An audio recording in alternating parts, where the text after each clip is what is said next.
আমাদের প্রাণপ্রিয় ছাত্ররা তাদের বুকের তাজা রক্ত ঢেলে দিয়ে রাজপথে নেমেছে এবং এই স্বৈরাচারী সরকার গত কয়েকদিনে আমাদের কয়েকশো প্রাণপ্রিয় ছাত্রীদের প্রাণকে কেড়ে নিয়েছে।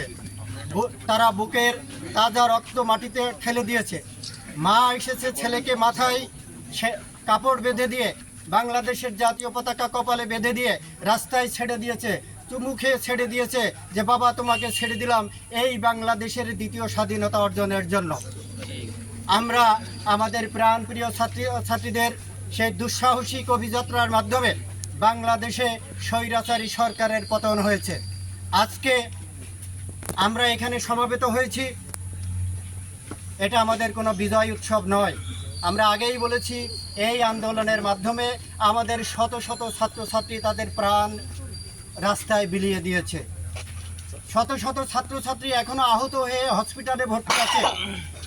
সাথে সাথে গত 2 দিনের ছাত্রছাত্রীদের আহ্বানে যে ছাত্র জনতা মাঠে নেমে এসেছিল, সেখানে শত শত জনতাও আহত হয়েছে। এই জন্য আজকে আমরা যতটা না আমাদের বিজয়ের দিন, আনন্দের দিন, তার চেয়ে আমরা সবচেয়ে বেশি শোকে মুহ্যমান।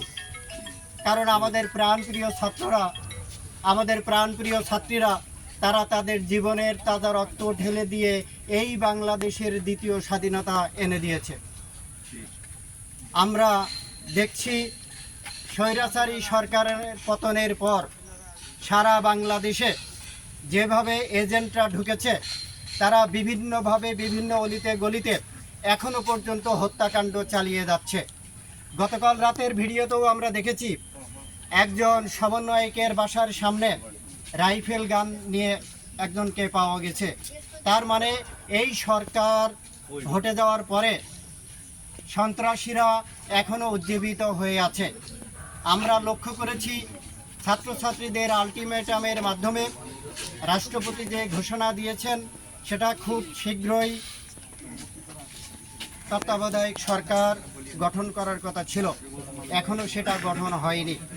আমরা পত্রপত্রিকা, অনলাইন টিভি চ্যানেল সহ বিভিন্ন মাধ্যমে আমরা জানতে পাচ্ছি এই দেশকে নিয়ে নতুনভাবে ষড়যন্ত্র শুরু হচ্ছে।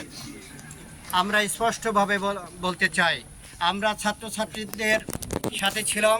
তারা বুকের তাজা রক্ত ঢেলে দিয়ে এই বাংলাদেশে শোষণমুক্ত একটা সমাজ বিনির্মাণের যে প্রত্যাশা নিয়ে তারা শত শত জীবন রাস্তায় বিলিয়ে দিয়েছে, এই তাদের বুকের তাজা রক্তকে আমরা বৃথা দিতে পারি না, এটা বৃথা হতে পারে না।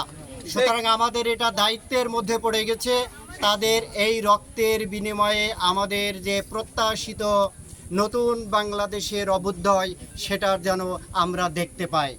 আমরা এখনও মাঝপথে আছি, এখনও আমরা জানি না আমার বাংলাদেশের ভবিষ্যৎ কী, এখনও আমরা জানি না আমার এই সূর্য সন্তানেরা যারা তাদের জীবনকে উৎসর্গ করলো তাদের ভবিষ্যৎটা কী।